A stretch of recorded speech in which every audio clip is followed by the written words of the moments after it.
That Halloween night, when my child vanished at a party and I came to understand the true horror of the costumes that concealed everyone's identities, I can still feel the chill in my bones. A typical Halloween party with kids dressed as witches, zombies, and clowns was where it all began. Timmy, my 6-year-old, was decked out as a young pirate, complete with a plastic sword and an eye patch. It was his first Halloween party as a big kid, so he was giddy as hell. Scary decorations and loud, spooky music were present at the party, which is already in full swing. I believe I never let Timmy out of my sight as I constantly watched him. That is, up until a fellow parent briefly diverted my attention by chatting nonsensely about the weather. Timmy was gone when I turned around. Like a tsunami, panic swept over me. He wasn't easy to find because of his costume, despite my frantic search of the crowded room and his name. I could only make out a sea of costumes, covering everyone's faces, pirates, zombies, and monsters. "My son's gone! We need to find him!" I yelled as I snatched the host, but it seemed as though no one was listening.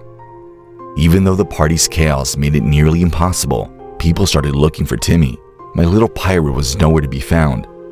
Despite the sound of children laughing, music playing, and costumes rustling, I was overcome by fear and felt helpless, as if I were drowning in a nightmare. With tears clouding my vision, I grabbed my phone and dialed 911. They promised to be there quickly, but in that horrifying instant, quickly felt like an eternity. My thoughts began to swirl with possibilities for what might be happening to Timmy as I waited for assistance. What if he was in danger? What if some insane person had kidnapped him and was hiding behind a mask? The partygoers made an effort to assist while clad in their spooky disguises. However, due to the masks they were wearing, it was difficult to tell which child each person belonged to.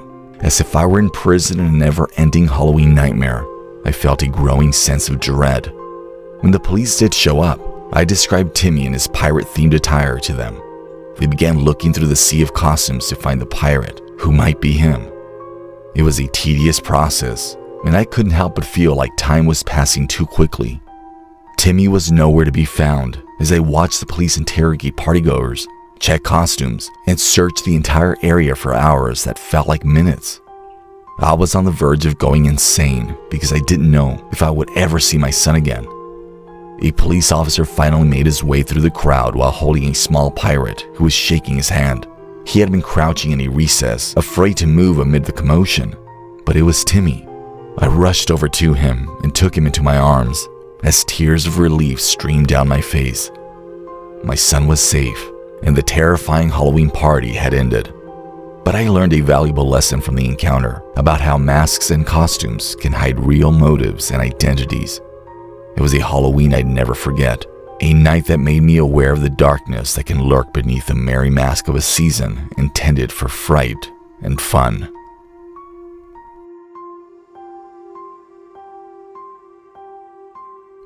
I was eager to attend a highly anticipated Halloween party that was gaining a lot of buzz during this spooktacular season.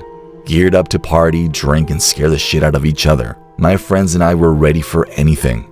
Enormous and poorly lit, the party was held at an enormous old mansion tucked away in the woods. It was the ideal location for a Halloween celebration. Choosing a pointed hat and a crooked nose, I dressed up as a wicked witch. I felt great, and my costume was perfect. The party got wilder as the evening wore on. There were ghostly skeletons, ghoulish clowns, and even a few vampires. I thoroughly enjoyed it, and it resembled something from a horror film. At that moment, I noticed him, a towering figure clad in a clown mask. His whole face was hidden by the mask, giving the impression that he had just stepped out of a nightmare. Although it seemed like everyone was having a great time, I had a strange feeling about this guy. He observed silently while standing in the corner. My paranoia began to take over as the night went on. I couldn't get rid of the feeling that there was something evil about that clown. Maybe it was the horror stories that I'd heard as a child. I made an effort to persuade myself that it was all in my head. Then, though, it did. There was a tap on my shoulder as I was trying to get up the nerve to approach a cute vampire at the punch bowl. The clown was there when I turned around. He just gave me a drink without saying anything. I was hesitant to take a sip, but my curiosity won out and I did. My legs gave way and the room began to spin. The next thing I knew, my head was pounding when I woke up in a damp, dark room. I realized I was strapped to a chair and panic struck. My hat was blunt and on the ground, and my witch outfit was ripped. That clown was standing in front of me, gripping a knife while still wearing his mask. When I tried to scream, all he did was shake his head and gave me a shh look. He stepped closer, the knife gleaming in the dim light, and my heart raced. I could do nothing but watch in horror, paralyzed by fear. All I could hear was the sound of my labored breathing and the musty smell of the room. Leaning in, he brought the knife so close to my skin that I could feel its icy steel. I believed that this was my last chance to die on Halloween night. But then the clown was startled by a crash outside the room. When he turned to look, I felt a rush of adrenaline. My fingers hurt as I struggled to loosen the ropes holding me to the chair. Suddenly, miraculously, they gave way and I thudded to the ground. I stumbled in the direction of the door, ignoring the agony. I knew I had to get out because I could hear people yelling and making a disturbance. I just started running as quickly as I could, not even turning to look back or at the clown. I shot from the room into the frantic Halloween gathering. The clown was nowhere to be seen, and people were screaming. My friends came running to me, wanting to know what had happened, but I was speechless. I was crying and trembling, just grateful to be here at all. That clown's identity and motivation for his actions remain unknown to me. It was certain, though, that my perspective on Halloween would never be the same.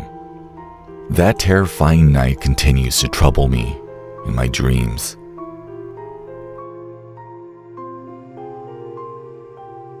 That Halloween night, when I was invited to a party under the guise of an eerie get-together, is something I will never forget. I had no idea that I was entering a terrifying satanic ceremony. Everything began one gloomy October evening when I got a call from my friend Jake. He was giddy with excitement as he told me about the amazing Halloween party he was invited to. It was going to be the party of the year, he said, with lots of snacks, fantastic music, and creepy decorations. I agreed to go along, since I couldn't contain my excitement. Everything was tightened as we got closer to the address. The old mansion was dilapidated and overlooked by twisted trees that appeared to be reaching out to embrace us. The air smelled faintly of incense, and flickering candles and jack-o'-lanterns lit up the front yard. I brushed it off as Halloween jitters as a shiver of fear crept up my spine. The chilly darkness was the first thing I noticed when we entered. There were shadows hiding everywhere, and the area was hardly lit. Every partygoer had on an odd, hooded costume. Initially, it appeared that everyone was only interested in celebrating Halloween to the fullest. However, upon closer inspection, I realized that symbols engraved on the robes were darker than amusing. Unsettling chanting filled the house, and I could make out the ritual leader's low, guttural voice. My heart began to race, and I looked to Jake, who appeared to be just as nervous. The door slammed shut behind us. The candles went out, leaving us in complete darkness. We had to get out of there. Things worsened even after panic struck. The chanting became more intense, and an unearthly energy seemed to pulse through the room. The scene was illuminated as a circle of fire suddenly burst into life in the center of the room.